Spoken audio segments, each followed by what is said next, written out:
Saouraïm Tovim, les filles. Alors j'espère que vous allez bien. Venez, on continue dans la foulée. Et oui, Shavuot arrive à très grands pas. Et bien, nous allons également raconter l'histoire de Ruth, qui est une histoire à raconter également, eh bien, pendant Shavuot. D'accord? Voilà. Ce que j'ai oublié de vous dire, c'est que, en tout cas, le premier jour de Shavuot, lorsqu'on va lire les 10 commandements, eh bien, on doit se tenir debout face au Sefer Torah, les filles. C'est-à-dire que je vous conseille, je vous recommande, si vous pouvez, allez à la synagogue. Ce serait super. Et de faire votre chilote devant le Sefer Torah et de prier tout ce que vous avez envie de prier pour vous, votre mari, vos enfants. C'est hyper important de prier pour son mari, pour les enfants, pour tout le Ham Israël. Et bien sûr, tout ce que nous avons dit dans l'audio précédent concernant le cœur de Shavuot. D'accord? Non seulement c'est donc, comme on l'a dit, la Iloula de David Améler, mais c'est aussi la Iloula du Baal Shem Tov qui a quitté ce monde le premier jour de Shavuot également, d'accord, en 5520, et il a été enterré à Méziboz. Voilà pour une petite introduction. Et on passe directement donc à l'histoire de Ruth. Et cette histoire donc se passe à l'époque où les juges régnaient sur Israël. Les enfants d'Israël n'observaient plus strictement les mitzvot de la Torah et cela bien sûr leur a valu une punition qu'Hachem a envoyée. C'est qu'il y a eu une grande famine dans le pays. Et bien sûr, plus rien à manger. Et en ce temps-là, vivait Elimelech. C'était un homme riche et important. Et par égoïsme et par crainte de voir tous les pauvres venir frapper à sa porte pour demander de l'aide, il a décidé de quitter Eretz Israël. Il a emmené avec lui sa femme Noémie et ses deux fils, Machlon et Kilion. D'accord? Et ils allèrent donc tous ainsi dans la plaine de Moab et ils se sont fixés là-bas et ils ont vécu là-bas. Très bien. Ensuite, l'attitude d'Elimelech n'a pas plu à Kadosh Baruch Hu et, à Kadosh Baruch Hu, il l'a fait mourir prématurément. Et ainsi, Noémie est restée veuve avec ses deux fils. Ces derniers enfants, donc ces deux fils, étaient riches et distingués et ils ont épousé donc des princesses moabites. L'une s'appelait Orpa et l'autre s'appelait Ruth. C'étaient les filles d'Églon, roi de Moab. Et selon le Zohar Hadash et Ibn Ezra, Machlon et Kilion soumirent leur future épouse à la conversion et d'ailleurs elles se sont à l'immersion rituelle. Et ainsi, le nom Ruth fut celui qu'elle prit à la conversion. D'accord? Mais il existait un doute pour savoir si leur conversion était sincère, c'est-à-dire pour savoir si Orpa et Ruth s'étaient convertis par amour de Dieu et de sa Torah, ou bien seulement pour faire plaisir à leur époux. Ils vécurent, pendant 10 ans. Et à ce moment-là, la famine cessa en Israël. Puis Machlon et Kilion moururent. Leur faute était de ne pas être retournés en Israël et d'avoir épousé des femmes moabites. Dieu leur envoya, il leur enleva d'abord la richesse. Mais comme ils ne comprirent toujours pas l'avertissement d'Akadosh Baruch Hu, et ils n'ont pas fait teshuva, ils ne se sont pas repentis, alors Hachem leur a enlevé la vie. Donc là, leur père est mort, d'accord? Elimelech, eux aussi ont perdu la vie. Et bien sûr, Noémie a décidé de quitter donc le pays de Moab et de rentrer en Eretz Israël. Ces deux belles filles voulurent l'accompagner. Et Noémie leur dit, non, non, non, retournez chacune à la maison de votre mère. Puisse Hachem vous traiter avec autant de bonté que vous en avez eu avec vos époux défunts, et avec moi. Qu'Hachem vous donne à chacune un nouveau mari. Et donc, elle les a bénis. Et 2 fois encore, Noémie essaya de les convaincre de rentrer chez leur parents. Et finalement, Orpa embrassa sa belle-mère et s'en retourna. Mais Ruth répondit: Ne me force pas à te quitter, car pour toi, partout où tu iras, j'irai. Où tu habiteras, j'habiterai. Ton peuple sera mon peuple, et ton Dieu sera mon Dieu.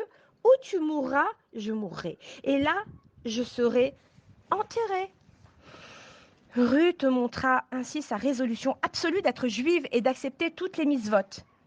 Et voilà que, ainsi, les deux femmes continuèrent leur chemin et arrivèrent à Bethléem, dans le pays de Juda. C'était le jour de la moisson, du Homer, de l'Homer. Et l'Homer, c'est une mesure d'orge qui était offerte le deuxième jour de Pessah, de Pâques. Et tous les habitants des villes aux alentours étaient rassemblés pour assister à la cérémonie. Et selon d'autres commentaires, c'était le jour de la mort de la femme de Boaz, et une multitude de Juifs étaient venus lui rendre les derniers hommages. Et c'est à ce moment-là qu'arrivèrent donc les deux femmes. Alors, on rappelle Noémie, bien sûr, et sa belle-fille Ruth, d'accord? Autrefois, Noémie s'était toujours déplacée avec des servantes. Eh oui, maintenant elle était pieds nus et affamée. Et ses anciennes voisines la reconnurent à peine. Elles dirent: Est-ce possible que ce soit Noémie? Elle répondit: Ne m'appelez plus Noémie. Noémie, ça veut dire l'agréable, mais Mara, qui veut dire amer. Car le Tout-Puissant a agi envers moi avec amertume.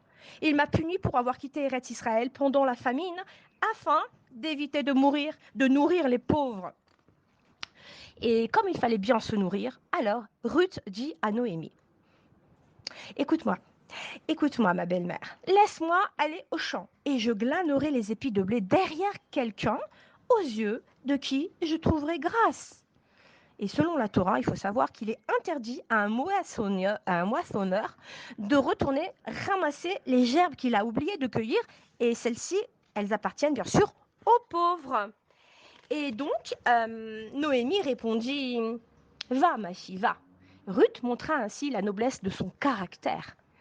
Elle, qui avait été une princesse, offrit de glaner le blé dans une pauvresse pour épargner à sa belle-mère la honte de sortir de chez elle devant ceux qui l'avaient connue riche.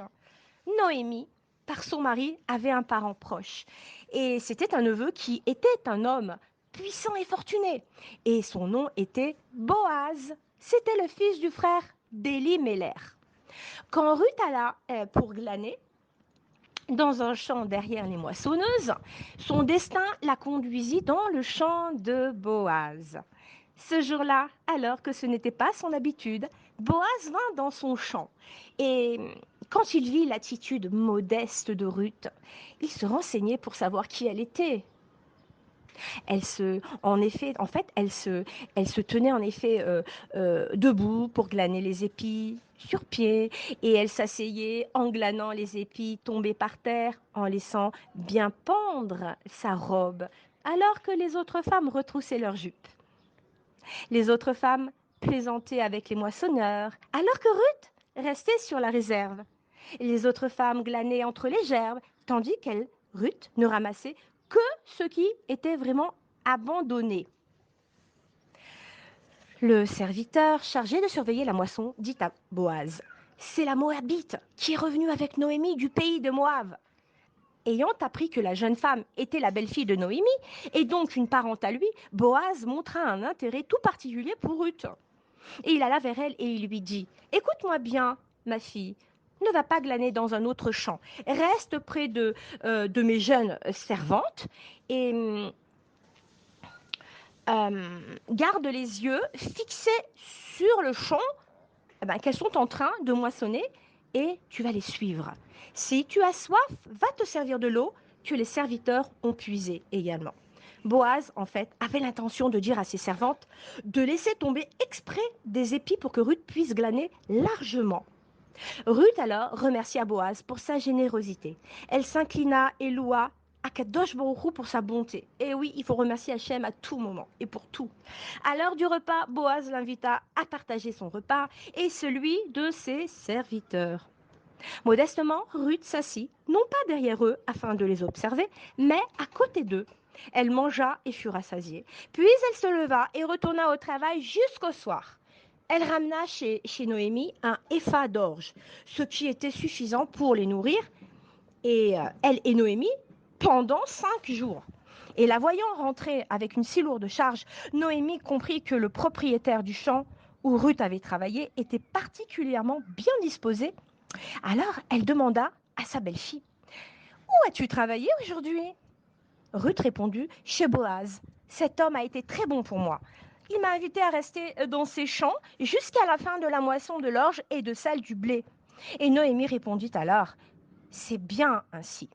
Cet homme est un proche. C'est un de nos parents ayant le devoir du rachat. Alors, bien sûr, quand un homme s'appauvrit et qu'il est contraint de vendre sa terre en Israël, son plus proche parent a la mitzvah de racheter sa propriété. Ainsi, Boaz faisait partie de ceux qui devaient racheter la terre de Noémie. En effet, celle-ci avait été obligée de la vendre pour vivre avec l'argent. Et une condition était pourtant attachée à cette obligation, c'est-à-dire de racheter la terre de Noémie et de Ruth, et donc celle d'épouser Ruth. Ça va ensemble. Et en effet, dans la loi juive, si un homme marié meurt sans avoir eu d'enfant, eh bien son frère ou un de ses proches parents a la mitzvah d'épouser sa veuve. C'est la mitzvah qu'on appelle le lévirat. L'enfant qui naîtra de cette nouvelle union sera considéré alors comme la descendance du premier mari. Ruth travailla ainsi 3 mois dans les champs de Boaz. À la fin de la moisson, Noémie a dit à sa belle-fille: Je recherche pour toi le mariage le plus sûr, afin que tout aille bien pour toi. Il serait bien pour toi que Boaz te rachète et t'épouse. Je sais que c'est un vieillard de 80 ans, tandis que toi tu n'as que 40 ans. Mais grande sera ta récompense céleste pour t'être marié à un tel juste et pour les enfants qui naîtront de cette union. Ce soir, notre parent Boaz ira vanner donc l'orge avec ses servantes sur l'aire de battage. Il va dormir là-bas. Et il va dormir là-bas donc pour protéger son grand des voleurs. Maintenant, baigne-toi, enduis-toi d'huile parfumée, revêt tes plus beaux vêtements et descends vers l'aire de battage sans te faire voir de Boaz. Tu regarderas bien où il se couche et quand il dormira, tu iras découvrir ses pieds et tu te coucheras. Il te dira alors ce que tu dois faire. Ruth répondit: Tout ce que tu as dit, je le ferai. Noémie voulait rappeler à Boaz, en fait, qu'il avait l'obligation morale d'épouser Ruth du fait de son droit de rachat. Et en effet, un frère qui refuse de se soumettre au yiboum, ce qu'on appelle le yiboum, au lévirat, c'est-à-dire qui refuse d'épouser sa belle-sœur, restée veuve et sans enfant, doit faire la cérémonie qu'on appelle la khalitsa, d'accord, où il retire sa chaussure. Et il refuse ainsi officiellement d'épouser sa belle-sœur. Ainsi, ce sera alors libre. Il sera celle-ci en fait, on va dire, sera libre d'épouser, eh bien, un autre homme. Comme il était honteux pour Ruth de demander à Boaz de l'épouser, Noémie lui conseilla de découvrir les pieds de Boaz pendant son sommeil pour lui faire penser à la khalitsa et donc lui rappeler son devoir. Ruth descendit alors vers l'aire de battage et fit tout ce que sa belle-mère lui avait recommandé. Boaz mangea et il but, et son cœur était si joyeux car il avait étudié la Torah. Il se coucha près du tas de grains et il s'endormit. Ruth vint alors furtivement lui découvrir les pieds et elle s'allongea à ses pieds. Au milieu de la nuit, Boaz se réveilla pour étudier la Torah. Et il eut un sursaut de surprise. Il y avait une femme très belle et superbement vêtue couchée à ses pieds. Et alors il lui demanda: Qui es-tu? Elle répondit: Je suis Ruth, ta servante. Étends le pan de ton manteau comme gage de mariage sur ta servante, car tu as le droit de rachat. Boaz fut ému et il bénit Ruth.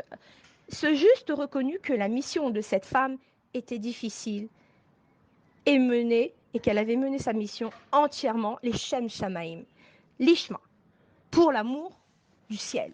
Et il lui dit, pour une femme jeune et belle comme toi, renoncer à épouser un jeune homme pour épouser un homme âgé est un grand sacrifice. Et tu es prête à le faire uniquement pour perpétuer le nom de ton mari défunt. C'est un acte de générosité encore plus grand que la bonté que tu as témoignée à ta belle-mère auparavant. Tout ce que tu as dit, je le ferai pour toi, car tu es une femme de mérite. Reste cette nuit et au matin, rentre discrètement chez toi. Il existe un autre parent, plus proche que moi. S'il te rachète demain, c'est bien. Dans le cas contraire, eh bien, je le ferai. Le lendemain matin, donc, Boaz se rendit au Sanhédrin. Le Sanhédrin, c'est le tribunal dont il était le président, et il demanda à l'oncle Tov, le frère d'Elimelech, s'il voulait racheter la terre d'Elimelech et, bien sûr, épouser Ruth. Au début, Tov accepta de racheter la terre, puis, comme il ne voulait pas épouser Ruth, il y renonça. Alors Boaz annonça: je rachète donc tout ce qui appartenait à Elimelech et tout ce qui était à Kilion et Machlon. J'acquiers aussi Ruth, la Moabite, la femme de Machlon, comme épouse pour perpétuer le nom du défunt sur son héritage, pour que son nom ne s'éteigne pas parmi ses frères.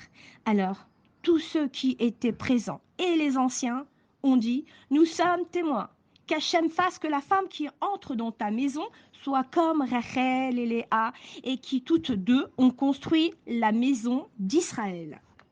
Boaz prit donc Ruth pour épouse. Hachem la fit concevoir.